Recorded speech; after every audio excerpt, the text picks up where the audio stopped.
I would like to thank Ash and Lewis for sending me this story that is coming from Lovely T's website. Shout out to Lovely T. And of course, it's involving Morgan Freeman. Now, if y'all remember back in 2015, Morgan Freeman's daughter was brutally murdered by her, now you can consider her estranged ex-boyfriend, in which he stabbed her, I believe it's at 25 times. They consider this, I guess you can say, one of those things, crimes of passion, but it was just a brutal murder. Let's just put it that way. But anyway, the sentencing for the guy who did it was recently, and he was sentenced to 20 years in prison. Honestly, he should have got way, way more time than what he received, because that was a straight up murder. Let's just put it that way. He should have got life in prison without parole, if not the death penalty. But the reason why I'm bringing this up is because the mother to the guy who killed his granddaughter somehow managed those to be true, because they can pull anything out of their ass and just say anything. But the mother of the son came out in the middle of the courtroom right after the sentence was handed down and quickly started yelling and getting boisterous with the people and saying that it was Morgan Freeman's fault for why her son did what he did and all types of things. I said, no, your son did what he did because he couldn't control himself. Like, if it was infidelity going on, you didn't have to go to that extreme in doing what you did. I mean, you stabbed her son stabbed somebody 25 times.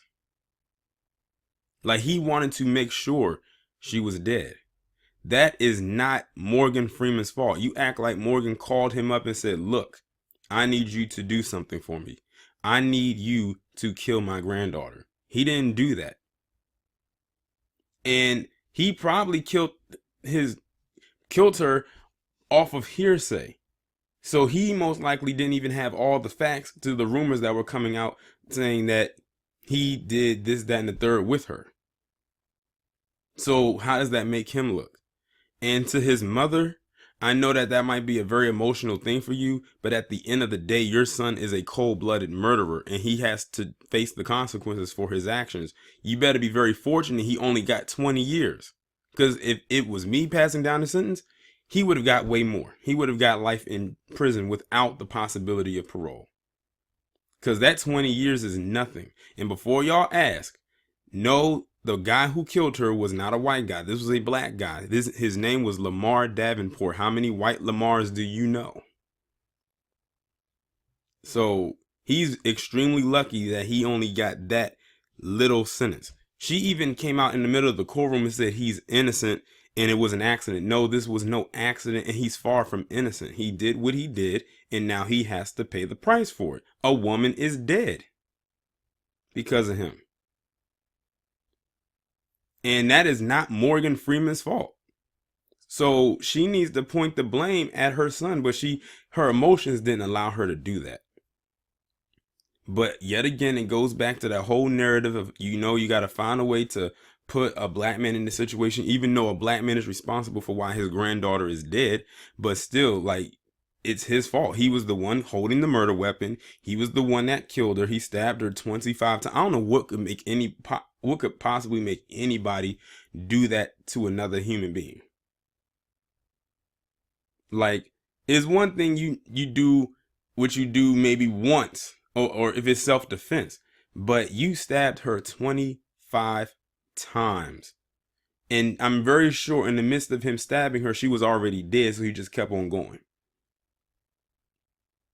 But this is very disturbing, the actual act of it itself. The sentence is even more disturbing because I could have sworn he would have got way more than that. And the fact that his mother had that outburst in the middle of the courtroom the way that she did is just, it's messed up. Your son is not innocent. He did what he did, and now he's got to pay the price and pay the consequences. Even though 20 years is some bullshit, but maybe they'll put him in Gen Pop and he'll have a struggle, so to speak, in the 20 years that he is in there. But it's amazing that they managed to pull and say that he sexually abused his granddaughter right in the middle of him being sentenced. Like they made it seem like we never heard that rumor before. We heard that's when the rumor came out, was around the time when she was killed. So we already knew about that rumor, and it was nothing but alleged. It was just an alleged rumor. They never brought him in. There was no proof that it actually happened. We never got a confession out of the granddaughter, and we never will, because now she's dead. So if there was something there, we'll never know. But I don't believe that actually happened. But it's amazing how the mother tried to spin a narrative around Morgan Freeman and try to make it seem like it was his fault for the reason why her son did what he did. No, that's not how this works. Just accept the fact that your son is a savage murderer and he's going to jail for what he did. Y'all let me know what you think down in the comments about this. Like, share, subscribe. The links will be in the description. I'll talk to you in the next one.